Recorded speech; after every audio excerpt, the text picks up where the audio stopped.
Hallo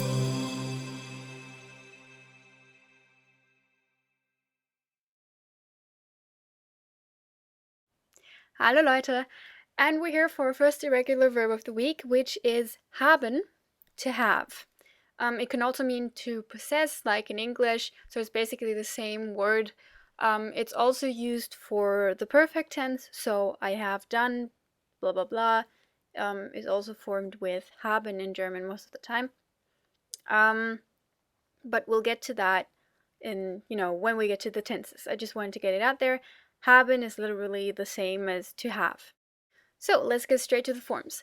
As I mentioned in the extra I did yesterday, the forms for ich and wir, sie, so all the plural forms plus the first person singular, are the same as they would be if the verb was regular. The ones that we're going to take a closer look here and in all the other irregular verb episodes that we're going to have are the second and third person singular. So du and er, sie, es. Now, yesterday I mentioned how normally when a verb is irregular in this way, the thing that changes in the second and third person singular is the starting vowel. So in this case it would be a.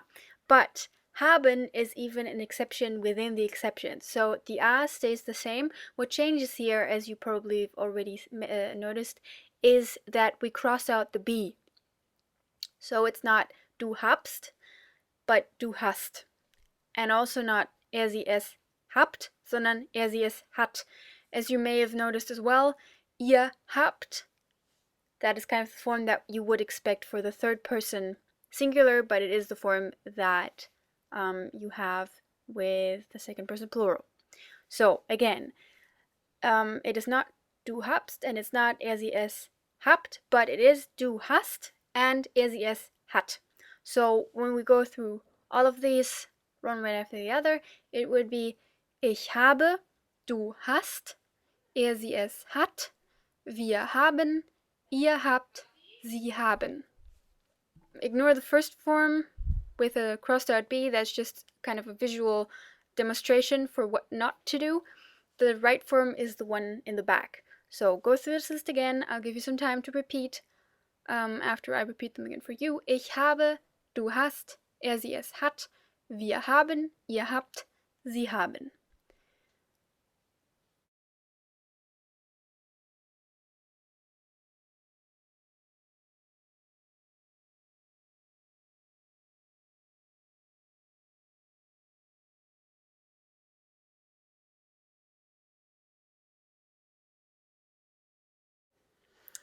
Maybe, if you are very attentive, you may have noticed that although there is a single s after the a in hast, it is pronounced sharp, as if there were two s, or sharp s. You may be wondering why that is, because I explained that after a vowel, if there is a single s, it would be a soft s, so we would have to say hast. The reason why it is hast here, without having a double S, because that would be a double word, that would mean you hate, is because it is an ST combination. So the ST sound, as you may remember, is either st or st. And in this case, it is st. And therefore we pronounce the S sharp because that is part of that sound. And with that, we conclude our first irregular verb of the week. I will see you on Tuesday for a regular episode, and the next verb will be out on Friday. Bis dann, tschüss!